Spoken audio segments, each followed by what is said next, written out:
व्यासपीठावर बसलेले सर्व प्रमुख बंधू आणि भगिनी, खरं म्हणजे मी नाममात्र अध्यक्ष म्हणून इथे उभा आहे। एक अतिशय सुंदर अशा प्रकारचं भाषण आपल्या खासदारांनी केलेलं आहे आणि मी त्या खासदारांनी जे जे काय सांगितलं त्या विषयामध्ये त्यांना जिथं जिथं माझी मदत लागेल तिथं मदत करायला तयार आहे। कारण तुम्हा सगळ्यांना माहिती आहे की मी ह्या सगळ्या पद्मशाली विभागामध्ये त्यावेळेस लहानपणापासून फिरत होतो। तेव्हापासून मला हा समाज नाही, तेव्हा कुचनचे हायस्कूल सुद्धा नव्हतं, नंतर झालं हे सगळं।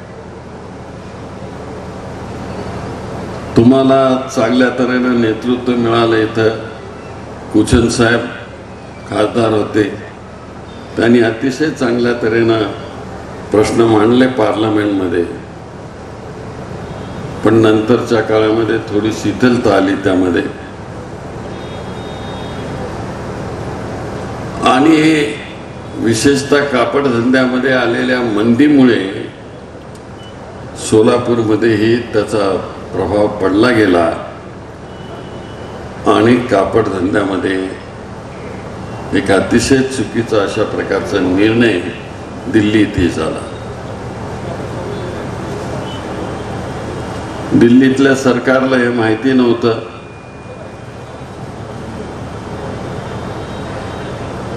की माझ्याकडे त्यावेळेस होम मिनिस्ट्री होती आणि इथं प्रधानमंत्री म्हणाले कि होम मिनिस्ट्री तो शिंदे जी के पास है, उन्होंने पैरामिलिट्री को सैन्य को क्यों यहाँ से गणवेश नहीं दे दिया। अरे हे पैरामिलिट्री फोर्स 21,000 फुटावर उंचीवर ते तिथं शत्रूच्या सैन्याशी ते लढतात। एवढी प्रचंड थंडी असते, इथं काय ते लोकरीचं काम इथं होत नाही, ते सगळं जेकार्ड चादर होते, त्याच्यानंतर सुती कापडाचं काम होतं आणि त्यामुळं आम्ही करू शकलो नाही। जे करतो ते आम्ही सांगितलं, पण गेल्या 11 वर्षामध्ये देशाच्या पंतप्रधानांनी 1 इंच सुद्धा तिथं आता कापड पाठवलेलं शक्यच नाही। पण जे शक्य नाही ते भारतीय जनता पार्टी ठोकून देते। जसं उदाहरण इथं सोलापूरच्या विमानतळाचं प्रणितीताईंनी सांगितलं, ते तसंच ते करतात आणि आता 11:30 वाजता उद्घाटन होणार आहे।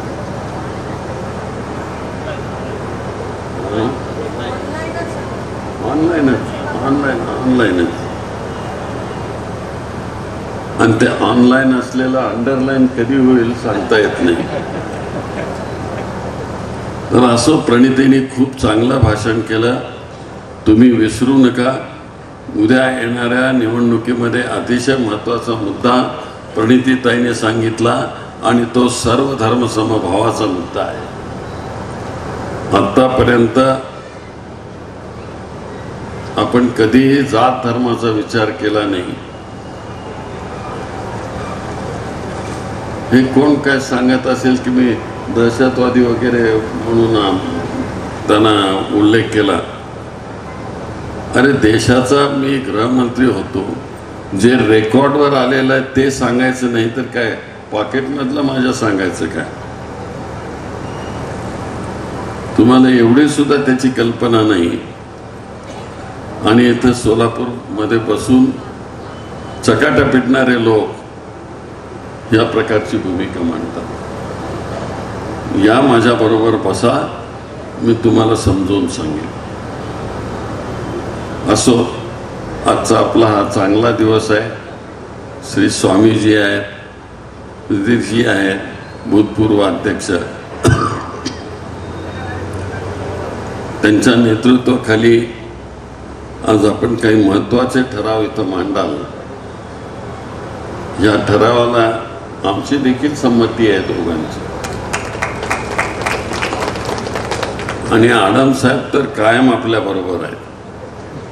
ते नुसतं विडी कामगारांचा प्रश्न नाही, पण ते सगळ्यांचाच प्रश्न घेऊन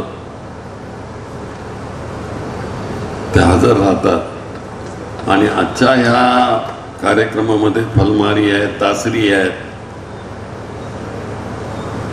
आणखी कुठल्या पक्षाचे आहेत, बीजेपीचे कोण नाही